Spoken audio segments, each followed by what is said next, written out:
Pakistan is a country which has a lot of adversity, but where there is adversity, there is opportunity.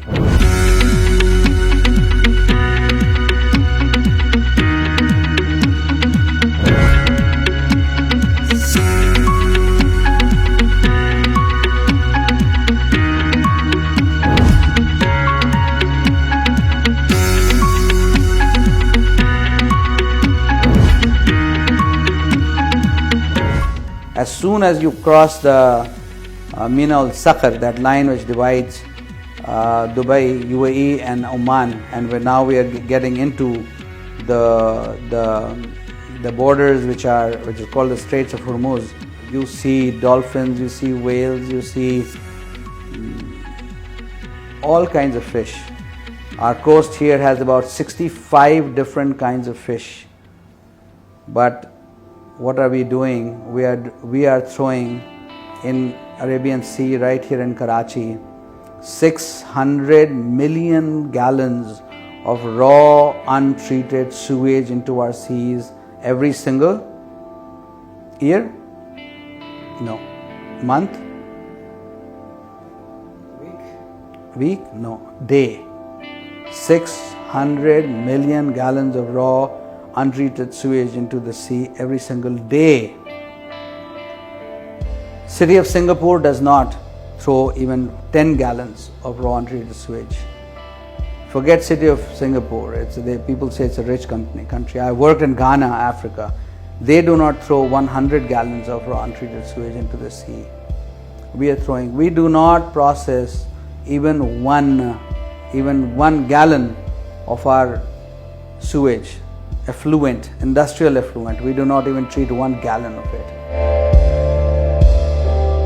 If we put our house in order, the potential of Pakistan is boundless. We have one of the best, most innovative, creative people, minds. Top 10 reserves of so many things: coal, salt, bauxite, graphite. We have the largest non-polar glacier on earth. Our resources, natural resources, people just look at us and say, wow, God has been very kind to them, right? Bangladesh has no natural resources. We were the third largest producers of cotton. Bangladesh does not produce one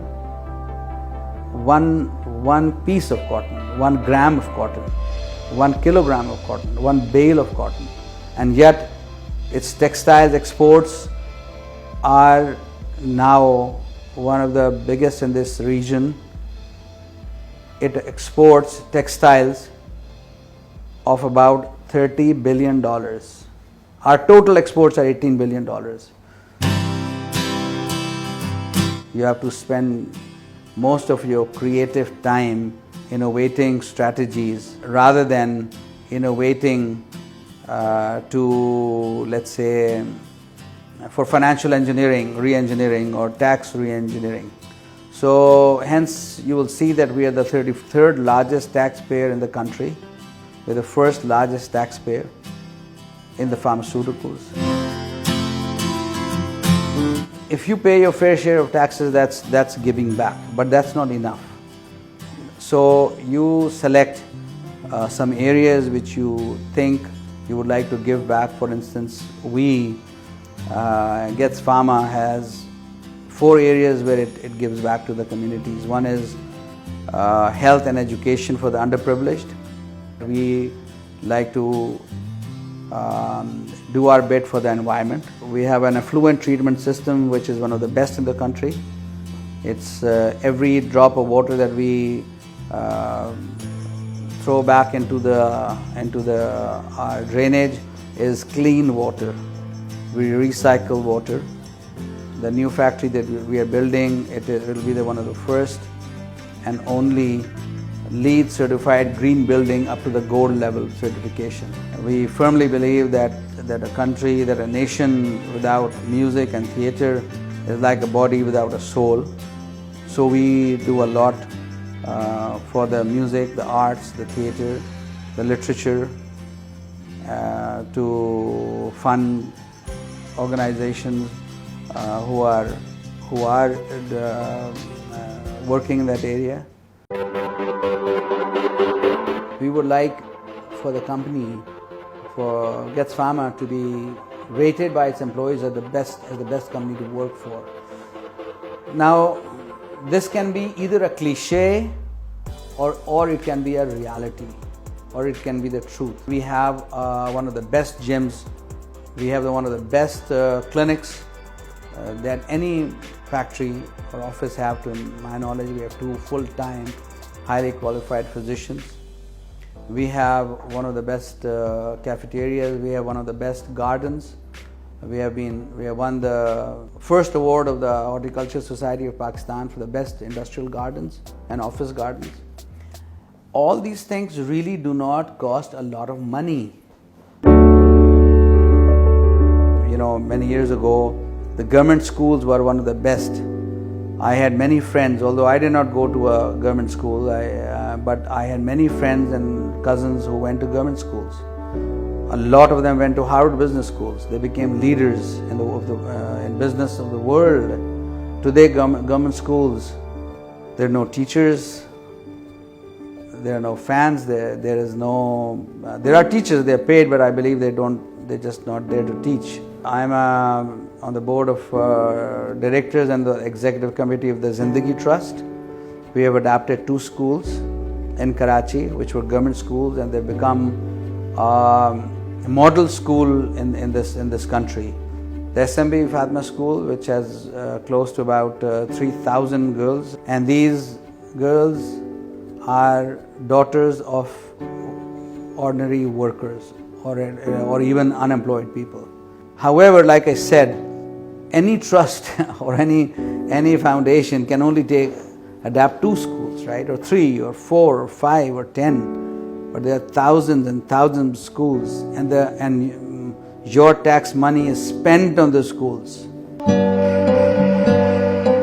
No nation on earth can survive on charity. Charity cannot replace education, health, and social welfare. Unfortunately, we know that in our country, the role of the state for the last 60 years in taking care of its people for education and health is reducing and is deteriorating. All the corporations put together, if they come together, they cannot replace the state, and neither should they, and neither can they. So I think this is very important for business leaders to understand, and for the government to understand, that corporations cannot build roads, sewage systems, schools, whatever they do for the education is a small first aid. It's not a life system. So there are wonderful people doing wonderful work in education, but at the end of the day, if you take the entire nation, it's a small life support system. And a nation, I hope, does not live on a life support system. It lives a vibrant life. It becomes one of the best in the world. So why do companies go public? They go public to raise capital, and capital can be raised for 2 purposes. One is to go vertically integrate the company, or to divest in some other areas.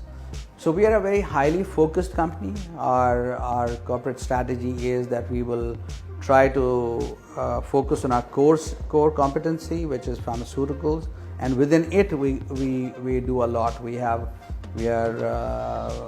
invested in a lot of local manufacturing of insulins, of meter dose inhalers, of a number of other areas. We are setting up a very large plant.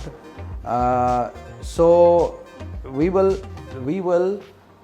within the financial systems available to us in this country and within our own resources or combination of both, we can at this time do well. We do not have any plans to go into textiles, for instance, or to go into other areas other than our core competency, which is pharma. We believe that if you do that, you stay focused, you excel, and I think this is one of the reasons why we have done so well that today we have about 50% of the market share of our exports. As you know, we are today the only pharmaceutical company which is accredited and approved by World Health Organization. So we set ourselves a vision for ourselves that this new factory that we are building, we will get a European, will be the first company in Pakistan to have a European certified and approved pharmaceutical factory. Now what will that do to Pakistan's economy? It will do three things. Number one, it will facilitate our exports from Pakistan or foreign exchange earnings. Number two, it will train more people, provide more opportunity for employment and good employment. And the third thing is that we will be contributing towards science and technology.